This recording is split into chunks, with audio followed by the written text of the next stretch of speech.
going on, everybody out there? This is Popular Stranger, and welcome back to my channel and a brand new series that I'm starting up today. This is episode number 1, and we're going to be kicking off the playbook breakdown tutorial on the offensive playbook for the Denver Broncos here in Madden 15.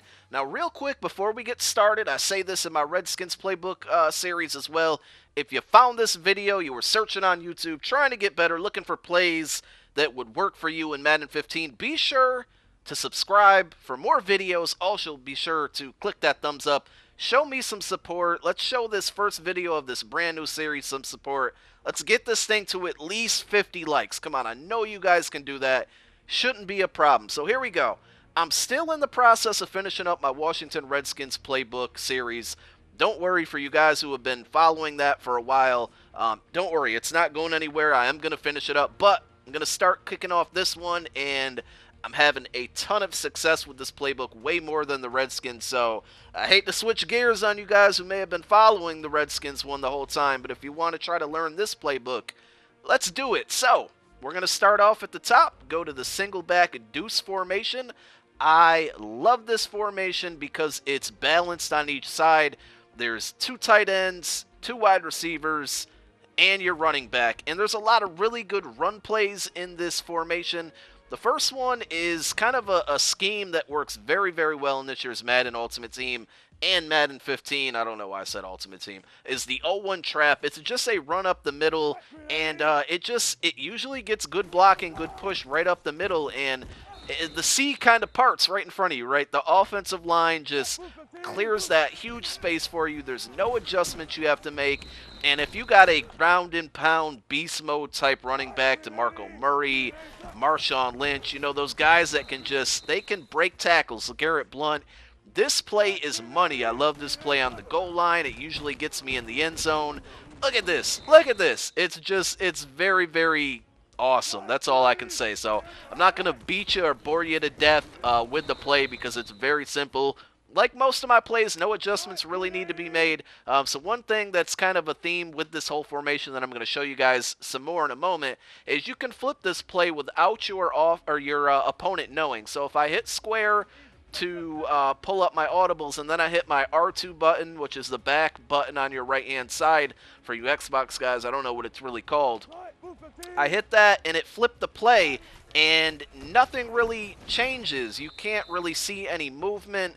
As you can see, like the line, nobody changes. It's flipped, and your opponent more than likely is not going to know that happened. So keep that in mind with the rest of the plays that I run. Again, it works on this one, and then there's 2 other running plays that we're going to go over, and a couple pass plays as well. So let's jump right into the next running play, and it's a counter. So I like this one because you get in this formation, you're killing the run up the middle, and now all of a sudden we're going to bust out a counter, and this usually opens up to the outside. This time I cut it back inside just because of what the defense, the way they reacted, but normally you're going to be able to get outside.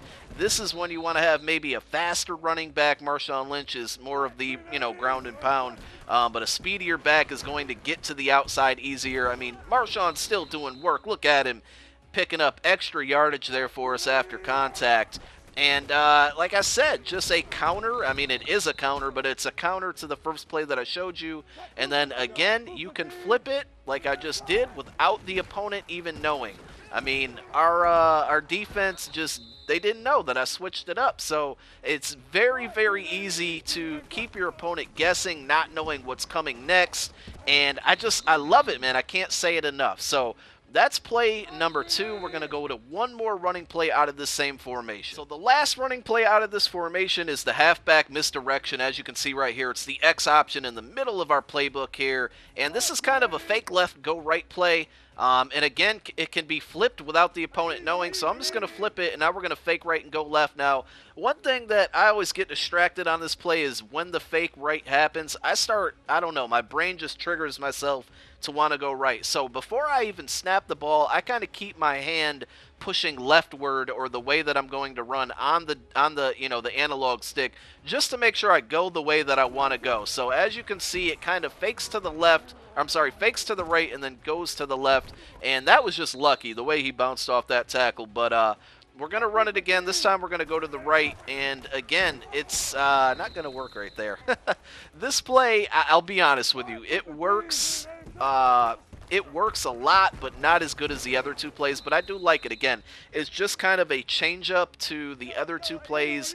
If your opponent thinks he might finally have you figured out, you run this one, and it's another outside. This one I really highly suggest using it with a speedier back like Jamal Charles or, God, I'm just drawing a blank. LaShawn McCoy would work good with this play. Just anybody who has really, really good speed. Sometimes you can cut it back into the inside if you see, kind of a gap opened up by your offensive line. For all my Madden Ultimate Team players, if you are going to run this scheme or this playbook, I highly suggest getting 2 tight ends that have really, really good run blocking stats. Right now, I have Team of the Week Rob Gronkowski and MVP Delaney Walker. They both have really good run blocking stats, so it's almost like having 6 or 7 offensive linemen up there when you have guys that can run block very, very well at the tight end position. And I mean, you can even take it a step further and get some really, really good wide receivers that have good run block. For instance, Demaryius Thomas, Kelvin Johnson, guys like that. The bigger receivers. So we're still getting some good separation. Keep in mind, this is on all Madden level too. So, I mean, you're getting a really good representation of, how well these plays can do. So, again, all 3 of these, you got to practice them in practice mode. Get a really good feel for them before you go out and run them in a ranked game.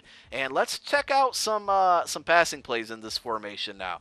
So the number 1 play that I like to run is the tight end unders. As you can see, it's the bottom option, triangle option on the screen. And this is one that I'm finally going to do an audible on. And usually my X, which is Luke Wilson, the tight end, the primary tight end, I like to put him in a slant instead of that, that in route. So the motion that your circle receiver or your right-hand receiver is going to make is really pointless, but I think it does a good job at distracting your opponent, and then you just got to wait. Now, that was a bad decision by me, and it was a good play call by the random play defense, but you really just got to wait for that slant to kind of clear, and if you don't think it's going to, you always have the quick dump-off option to your triangle receiver, just to kind of toy with people who are running, user controlling their middle linebacker. It's fun to kind of go back and forth and just challenge them on this play, but you got to have some confidence in what you're doing. Again, you can flip this play just like we did the other one. They're going to know at this point, unfortunately, but check out this. Now I got 2 different slants by my tight ends, and we're just going to pick which one's better open. Moyaki was right there. So again, this one you can flip, but it is a little given away because the wide receiver on the left-hand side kind of takes a step backwards and to the left. But, nevertheless, it's a really good play. That time I probably could have... Yeah, I was trying to make a highlight play there that just didn't work out. You can also throw your tight end on a streak route and then put your triangle or your second tight end in a slant. This kind of clears out that middle part of the field, and if they're running a zone, you can kind of figure out where you want to go. If you see the defenders never really turn their hips and just kind of backpedal, they're in a zone, and your primary read is normally going to be the tight end. That was just a really nice play by McCourty there. My bad throw. But you get the gist of it. We'll run it once more with the streak and the tight end. And I'm just trying to clear some space. If these guys would hold on to the ball, it might help me a little better. But it's a really fun play to run. You can run it naturally. It gets some good crossing action right there. I just kind of waited for somebody to get open, and that's what happened. Now, really, with this single back deuce formation, there's probably 5 or 6 other plays that I could go over, but just for time constraints, I'm not going to. But there's these plays in this formation that I run from time to time. Tight end seams is one of them. Again, the 2 tight ends is very, very deadly. And then having, a wide receiver come under those, it kind of clears out the middle of the field, and you can dump it off and catch up some really good yards after the catch. Flanker drive, kind of the same thing. Normally on this play, I like to streak out both my tight ends and then look for the guy in motion coming under those 2 guys. Levels divide, another one, sometimes with the receiver on the left-hand side that has the under route. I like to put him in a slant, and I'll actually run that one. And then lastly, PAY seam down here at the bottom is another good one with those two streaks kind of clearing out that right-hand side of the field. If your offensive line gives you enough time to make that throw, usually that wide receiver on the left-hand side cutting across is really open. So go ahead and check out those other plays. Like I said, I'm not going to run them just for time constraints, but I did want to go over levels divide real quick and just show you what I like to do with this one. So again, the clear out happens on the right-hand side, and you can pretty much leave this play as it is, and you just want to see, what's the defense giving you. That time I had to kind of make a quicker throw because they were playing really good coverage, and I had a very small opening. But I like to look at my tight end first, and if he has nothing, then I'll go over the middle to that trailing wide receiver, and sometimes you can put him in a slant, as you see I've done right here.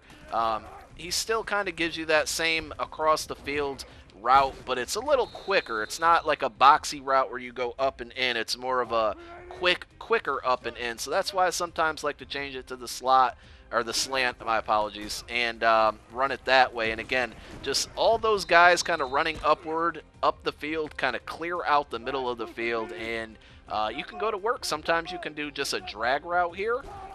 Again, same concept, just shorter fields. If you need 2 or 3 yards, you maybe want to look at the drag instead of the slant. So toy around with these plays.